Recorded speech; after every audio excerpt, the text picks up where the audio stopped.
Capitalist economy एक ऐसी आर्थिक प्रणाली है जिसमें उत्पादन के साधनों जैसे कारखाने, भूमि, मशीन और तकनीक पर निजी स्वामित्व होता है। इस व्यवस्था में सरकार का हस्तक्षेप बहुत कम या ना के बराबर होता है और आर्थिक गतिविधियां मुख्य रूप से लाभ कमाने के उद्देश्य से संचालित होती है। पूंजीवादी अर्थव्यवस्था की मुख्य विशेषताएं: निजी संपत्ति का अधिकार: प्रत्येक व्यक्ति या संस्था को संपत्ति खरीदने, रखने और बेचने का कानूनी अधिकार होता है। लाभ कमाने का उद्देश्य: सभी आर्थिक गतिविधियों का मुख्य उद्देश्य अधिक से अधिक मुनाफा कमाना होता है।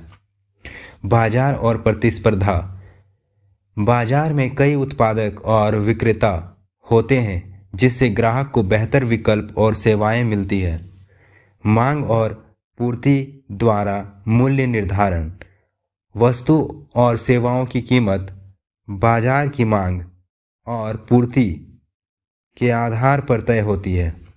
इसे अदृश्य हाथ, इनविजिबल हैंड भी कहा जाता है।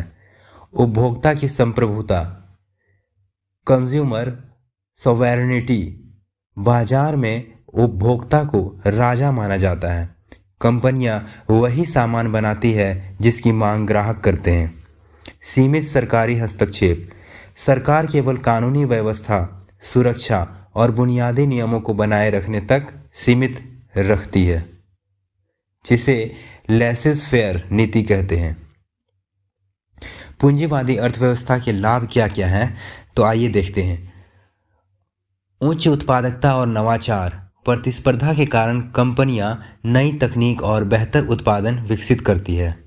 दूसरा नंबर है संसाधन का कुशल उपयोग: लाभ कमाने की होड़ में संसाधन का उपयोग बिना बर्बादी के कुशलतापूर्वक किया जाता है।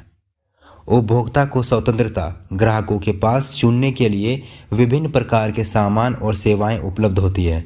आर्थिक विकास की तेज गति: निजी निवेश और व्यापार की स्वतंत्रता से देश की जीडीपी तेजी से बढ़ती है। इसके बाद पूंजीवादी अर्थव्यवस्था की कमियां यानी हानि क्या क्या है, तो इसकी हानि है आर्थिक असमानता, सामाजिक कल्याण की उपेक्षा, पर्यावरण को नुकसान, मजदूरों का शोषण। फिर आइए देखते हैं पूंजीवादी अर्थव्यवस्था के उदाहरण। वर्तमान में संयुक्त राज्य America, Britain, Japan, Germany, Canada जैसी अर्थव्यवस्थाएं मुख्य रूप से पूंजीवादी मॉडल पर आधारित है। भारत एक मिश्रित अर्थव्यवस्था है जहां पूंजीवादी और समाजवादी दोनों तत्व